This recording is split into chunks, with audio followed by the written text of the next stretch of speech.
Victoria this time, who scored 7 over 10 points. So Victoria was that good support in the scoring of Ebon and Ivy Laxina. Again, not the usual middle attacker that you see attacking. First of all, Ivy, paano mo i-describe ang emotions mo ngayon? Unang panalo ninyo as a team this conference.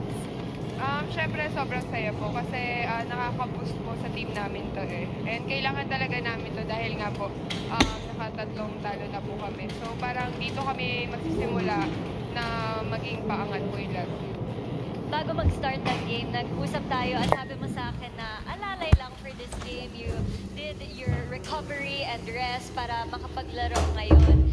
Pero it looks like you played with no hesitations. Your attack efficiency was on point, over 50%. So, saan ka kumuha ng lakas, Ivy?